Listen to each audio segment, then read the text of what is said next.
Hello, reading room. Let me start recording. Thank you for joining me in the reading room as we start a new book.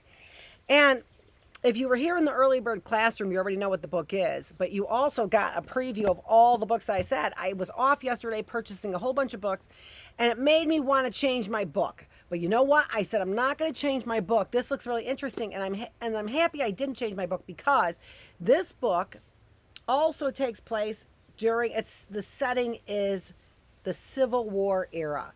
And so I thought that would be kind of good for us in our history class, in our bookless classroom. And yeah, so let's go ahead. And we are going to read The Mostly True Adventures of Homer P. Figg. As I said in the other classrooms, this is a Newbery honor, which means this is good for kids' books, right? And it's from a best-selling author, Rodman, Philbrick, and he is the author of Freak the Mighty, which was the best-selling book. I don't know if this is or not, but I got this for practically free, like a dime. This was from the library sale that I got, the local library sale. So I got like a bag of books for $2. So I got 3 bags of books, 2, 4, 6, and then the day before I got $40 worth of books. Not in bags; they weren't $2 a bag the day before. Okay, are we ready? Let's get started with our new book, shall we? The Meanest Man in Maine. No pictures here, so you're just going to hear me read.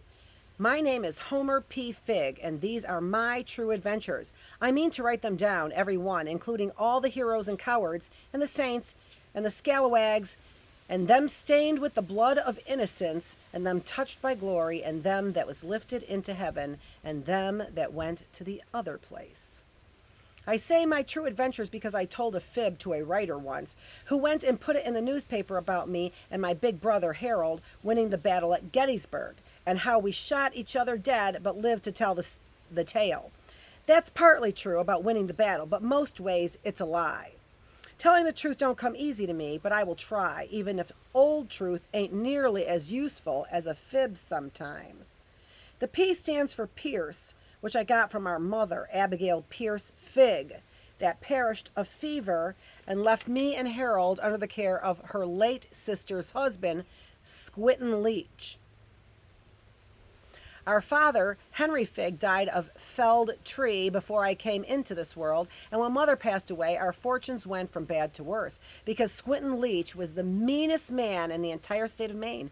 I tell a lie, there was a meaner man in Bangor once that poisoned cats for fun, but old Squint was the hardest man in Somerset County, a man so mean he squeezed the good out of the Holy Bible and beat us with it, and swore that God himself had inflicted me and Harold on him like he was Job and we was boils and pestilence. Squintin' Leach, just writing down his name gives me the shivers. Our mother was a kindly school marm and taught us to speak proper, so I can't tell you exactly what I think of Squintin' Leach. But it approximates what I think of a rabid skunk, or scabs on my backside, or a bad toothache. Me and Harold tried not to take it personal because Squint hated everything. We just happened to be included as he'd got stuck with us. Once I made a list of the things Squint can't abide. Things Uncle hates.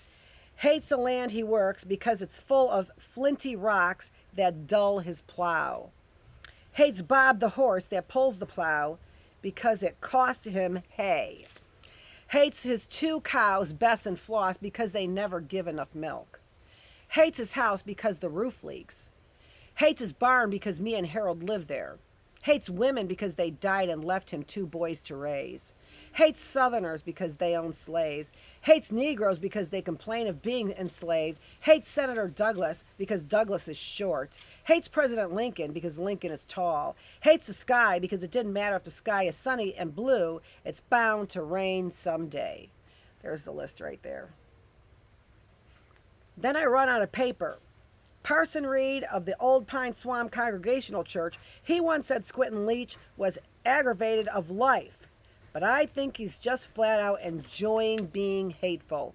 Enjoyed it the way some men take to whiskey or rum. Old Squint got so much pleasure from meanness that he kept on being mean no matter what. And the worst of his cruelty got aimed at my brother Harold, who was always sticking up for me and getting stuck himself. That's how it all started, our true adventures, with Harold sticking up for me. One day I'm feeding the hogs and Squint catches me chawing on a scrap of stale bread he'd throwed in with the slops. That's intended for the hogs, he said, not for the likes of you. I keep on eating, wanting to get as much of it down as possible, expecting to get pummeled and maybe kicked some too if he was in the mood. But when Squint raises his fist to strike me, Harold catches him by the wrist.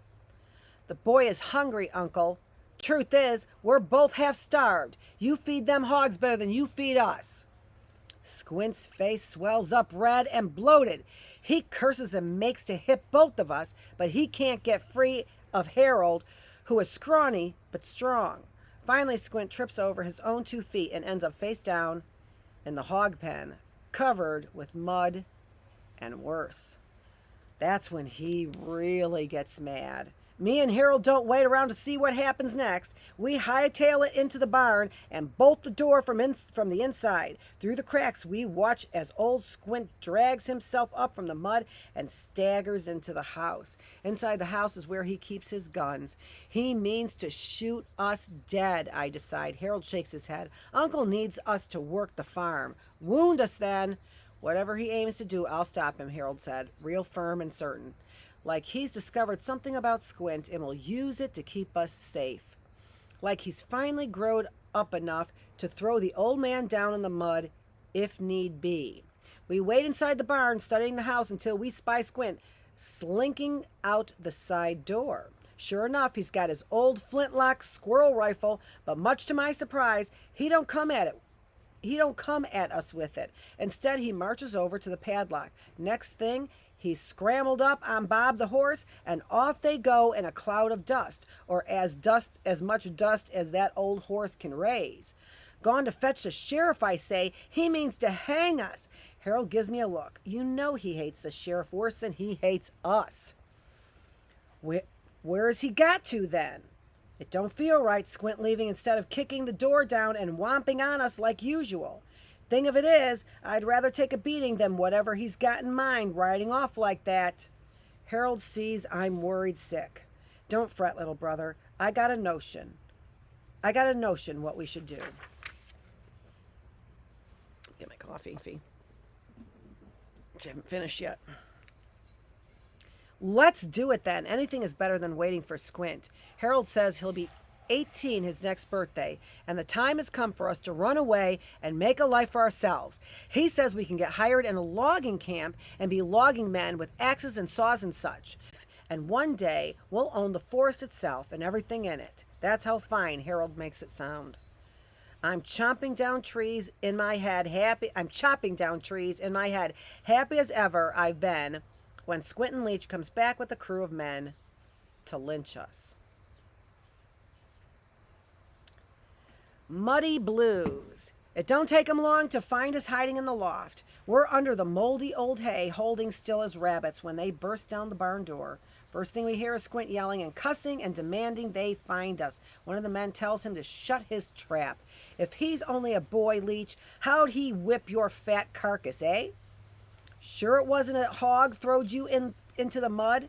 Minute or so later, the same man comes up into the loft, thumping the floorboards with the tines of a pitchfork. Come on out and face the music, boys. It's that or get stabbed. On a count of 1, 2, at each count, he thumps the pitchfork into the floorboards, make a nudge, and we both stand up, clotted with straws of hay.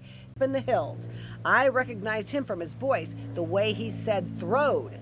Corny comes around on Saturday nights leading an old pack horse strung with clay jugs. Squint won't take anything stronger than cider, but he and Corny share a fondness for plug tobacco.